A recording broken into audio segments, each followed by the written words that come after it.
भगत जनों, संसार का भ्रमण करते हुए अपने प्रिय भक्तों के साथ गुरु नानक देव जी तिब्बत की ओर भी रवाना हुए। पूर्व तिब्बत में गुरु नानक देव जी की पूजा भक्ति कई बौद्ध मंदिरों में आज भी होती है, परंतु प्रश्न यह है कि तिब्बतियों के मुखिया दलाई लामा क्यों गुरु नानक के विषय में मौन है। आज हम समझते हैं कि शायद दलाई लामा शताब्दियों से इसी तरह संपूर्ण तिब्बत के गुरु एवं राजकीय मुखिया माने जाते रहे हैं, किंतु यह बात सत्य नहीं। जिस समय श्री गुरु नानक देव तिब्बत में गए उस समय तिब्बत में कोई दलाई लामा नहीं होते थे। यह दलाई लामा की परंपरा बाद में शुरू हुई। ना ही उस समय लहासा तिब्बत की राजधानी था। जब दलाई लामा का संप्रदाय शुरू हुआ तो भी यह संप्रदाय तिब्बतियों ने उस संघ का अत्यंत विरोधी बना रहा जो गुरु नानक के उपासकों का था। भगत जनों, तिब्बत का प्राचीन इतिहास बड़ा धुंधला है। 13वीं 14वीं शती में तिब्बत में कई सामंतों, जागीरदारों और धार्मिक नेताओं का राज्य था। तिब्बत के लामा बड़े ज्ञानवान व्यक्ति थे। 13वीं शती में मंगोल बादशाह कुलवई खान ने एक तिब्बती लामा को अपनी राजधानी में बुलाया। कुबलई खान उसके ज्ञान से इतना प्रभावित हुआ कि उसने लामा धर्म ग्रहण कर दिया। जिस समय गुरु नानक तिब्बत में पहुंचे तब तिब्बत में 2 मुख्य संप्रदाय थे, कर्मापा लाल टोपी वाले और गैलुपा पीली टोपी वाले। इनमें बड़ा भारी धार्मिक और राजनैतिक संघर्ष हो रहा था। गुरु नानक के संप्रदाय को कर्मापा संप्रदाय ने अपना लिया और क्योंकि इस लाल टोपी वाले संप्रदाय ने गुरु नानक के मत को अपनाया था, गैलुपा पीली टोपी वाले संप्रदाय ने इस मत की विरोधता शुरू कर दी। पीली टोपी वाले संप्रदाय का एक मुखिया सुनाम ग्यास्तो 1578 ईस्वी में गुरु नानक के ज्योति ज्योत समा जाने के काफी समय पश्चात मंगोलिया में गया। वहां मंगोलिया का राजकुमार अल्तान खान इस पीली टोपी वाले लामा का शिष्य बन गया। इसके साथ ही अनेक और दरबारी सभासद भी शिष्य हुए। अल्तान खान ने अपने लामा गुरु को बतलाए समुद्र का पद प्रदान किया। इस तलाए शब्द का विकृत रूप दलाई लामा हो गया। तब से दलाई लामा की गद्दी और राज्य का प्रारंभ हुआ। भक्तों, लगभग 1 शताब्दी दलाई लामा का प्रभाव बहुत कम रहा, परंतु यह कर्मापा लाल टोपी वाले लोग गुरु नानक का नाम लेने वालों की कड़ी विरोधता करते रहे। 1640 ईस्वी में दलाई लामा के संप्रदाय ने कर्मापा संप्रदाय के राज्य गुरु को मार डाला, उनके राजपाट पर अधिकार जमा लिया और 5वें लामा नगवांग लोबजांग ग्यात्सो तिब्बत का राजगुरु बना। यह दलाई लामा पहले डिबाग रहते रहे, फिर इन्होंने लहासा में अपनी राजधानी बनाई। कर्मापा संप्रदाय के नेताओं ने लहासा राजधानी पर अधिकार करने के लिए 2-3 प्रयास किए, किंतु वे सफल न हो पाए। 15वीं शती के अंत में कर्मापा संप्रदाय के मुखिया डोनियो डोरजे ने लहासा में अपने संप्रदाय का एक मठ बनाना चाहा, परंतु पीली टोपी वाले दलाई लामा ने बनने नहीं दिया। तत्पश्चात उसने लहासा शहर के बाहर अपना मठ बना लिया और एक लामा पलर्वगंज चोजे को उस मठ का महंत स्थापित कर दिया। परंतु एक रात लहासा के पीली टोपी वाले दलाई लामा के व्यक्तियों ने रात को आक्रमण किया और गुरु नानक का नाम लेने वाले लामाओं का मठ जलाकर रख दिया।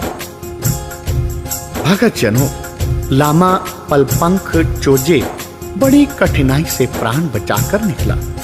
इस घटना के उपरांत लाल टोपी वाले कर्मापा लामाओं को लहासा की रीतियों और त्योहारों में भी भाग नहीं लेने दिया गया। ऐसे दलाई लामा के संप्रदाय ने गुरु नानक के नाम लेने वाले कर्मापा संप्रदाय का लहासा और उसके समीपवर्ती स्थानों पर से अंत कर दिया। परंतु फिर भी तिब्बत में अनेक स्थानों पर लगभग 1000 ऐसे मठ विद्यमान हैं जिनमें गुरु नानक की उपासना की जाती है।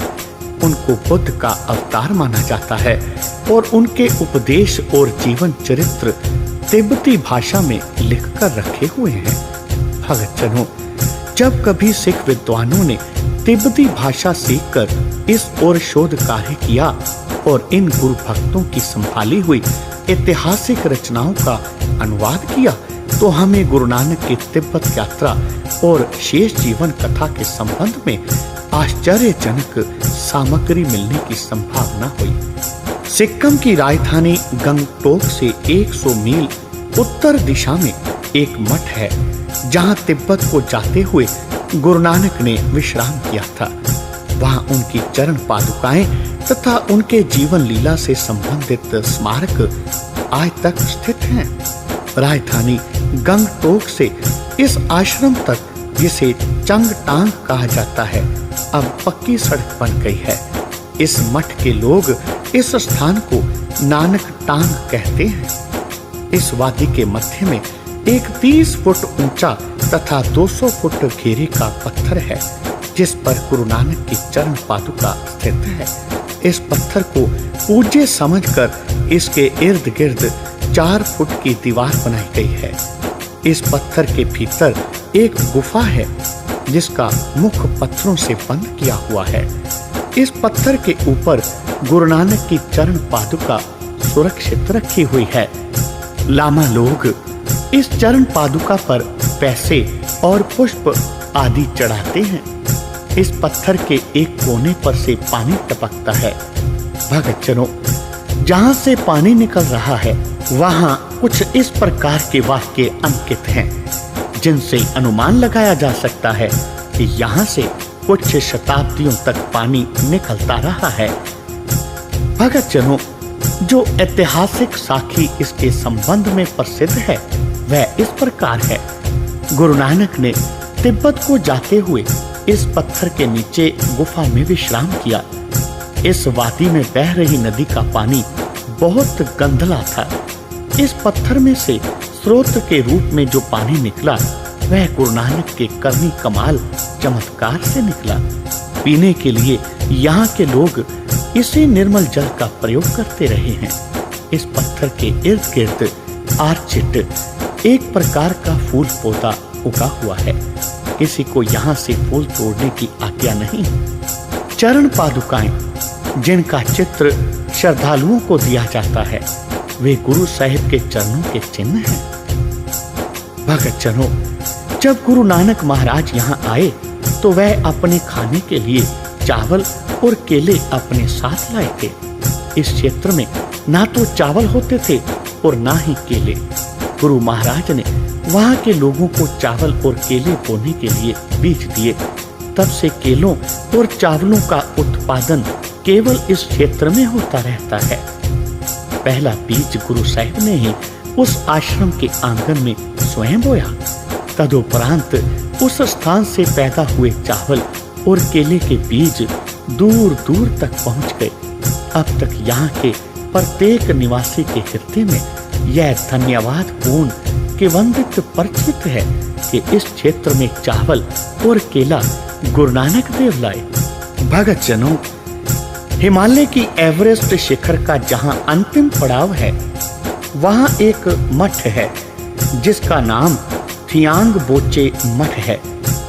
तिब्बती लामाओं ने इस मठ में गुरु नानक महाराज से संबंधित कुछ रचनाएं और प्राचीन चित्रादि सुरक्षित रखे हुए हैं। इस मठ के लामा का विश्वास है कि ये रचनाएं स्वयं गुरु नानक देव जी द्वारा लिखी गई हैं। उस लामा ने एवरेस्ट पर जा रही एक टीम को इन रचनाओं के दर्शन कराए।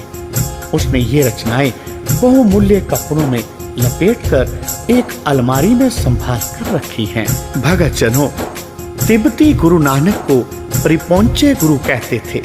सिख धर्म के संस्थापक गुरु नानक सत्य की शोध और उसके प्रचार के लिए अति दीर्घ मार्ग तय करके धार्मिक केंद्रों पर ज्ञान गोष्ठी, धर्म चर्चा के लिए गए और वह बनारस, मक्का के अतिरिक्त तिब्बत में भी आए। जो रचनाएं गुरु नानक से संबंधित और गुरु नानक की अपनी रचनाएं बताई जाती हैं, उनका अध्ययन अभी तक नहीं हुआ। जब वे प्राप्त हो जाएंगी तो इनमें से बहुमूल्य ऐतिहासिक और दार्शनिक सामग्री मिलने की संभावना है। भगतजनों, कलयुग अवतारी नानक निरंकारी अपने प्रिय भक्तों के साथ तिब्बत से होते हुए भूटान की पारोवादी पर एक ऊंची पहाड़ी की कुक्षी पर पहुंचे।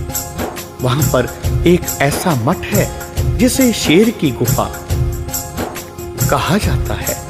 यह गुरु रिपोंचे नानक का वैकुंठ भवन माना जाता है। लगता है यहाँ पहले कोई मठ था। गुरु नानक देव ने यहाँ इस मठ में आकर विश्राम किया और यहाँ के लामाओं से ज्ञान चर्चा की।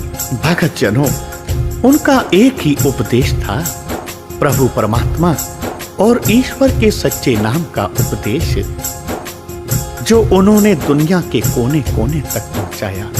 इस प्रकार गुरु नानक देव जी ईश्वर के नाम की जोत जगाते हुए अपने प्रिय भक्तों के साथ अपनी अगली यात्रा पर निकल पड़े। बोलो जी पाई जी वाहे गुरु, वाहे गुरु, वाहे गुरु।